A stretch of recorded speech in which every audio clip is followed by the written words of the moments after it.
have a practical question. So in this retreat, I've been having lots of like buzzing and ringing in the ears, and also like kind of weird sensations in the forehead, like tightening and releasing.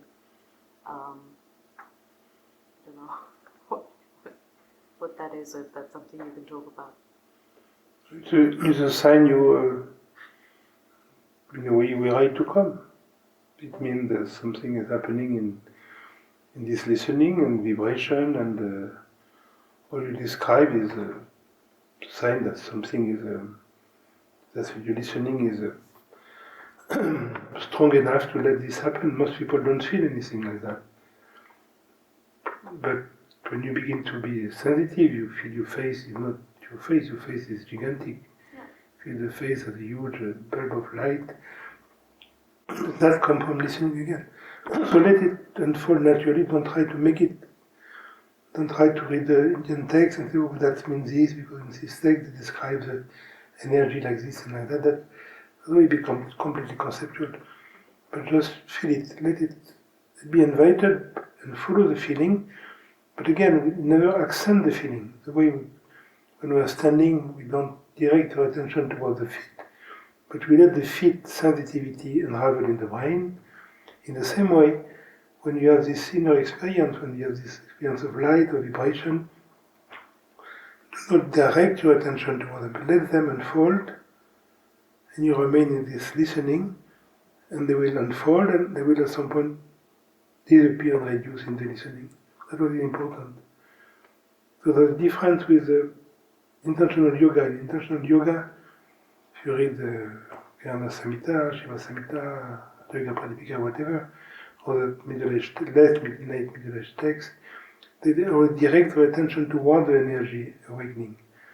For us, we don't, but we let the energy awakening unravel, but more than that, we let it cool down and be swallowed in the listening. That was very important. So not direct the attention, for example, to my fingertips, is training for that. Because if I said feel your fingertips, they're going to mentally go from the head to the fingertips, which is meaningless, because actually you don't feel your fingertips, you feel your brain. Your brain, you need to travel to go. So the idea I feel my fingertip is a stupidity. I never feel my fingertip, I only feel my brain. So I just need to be open to the brain thing. And the energy is the same thing. Actually, when I feel the energy all around myself, when I feel the energy of the bulb of light, feeling the home, I only feel my brain. So we must become attuned with this brain, which contains all these kind of marvels. And then more and more the brain itself becomes sensitive. You can feel your brain much more strong than you feel your knees, and you feel your hand, or you feel your tooth. And you're going to really feel the brain. There's going to be some movement in the brain, like something rising up, and slowly, if you really let it happen, there's a moment where the brain extinguishes itself, like the brain sort of drop in the skull, and then something else takes over. So this moment where the brain gives up to the cortex, neocortex, is very important, because then the old brain, the mammifer brain, which are the door to consciousness, will open. So it's very important, this releasing the brain. So for that, when we do the exercise, we never direct our attention toward. So because I will stimulate the brain. And also yoga, the way we work, is to reduce brain stimulation, so brain can really become passive. And when the cortex, neocortex, when the front brain, the late brain, become passive, the older brain become active, and there is the roots, is the door to what is important. I have a follow-up question actually on the, when you say feel the body as vibration, quite, it always changes of course, but quite often there's more of a temperature sensations than an actual vibratory sensation, if that makes sense. Yes, because it's It's a formulation. So Yeah. heat is the same thing. Heat is something pervading. That means it goes beyond the body. You're going to feel the heat wave expanding, and again, it's pure sensitivity. Like if a cat passes near your body, you're going to feel your heat. So you're not expanding the heat. It is by itself. And then one day you may feel why we use sometimes the word vibration, but it's a word. So don't be stuck with the word. Actually, feel what you feel. Don't name it. Only if your dog asks you what did you feel tonight in the meditation, maybe you can use some words. But if you have no dog, you shut up. Nothing to say.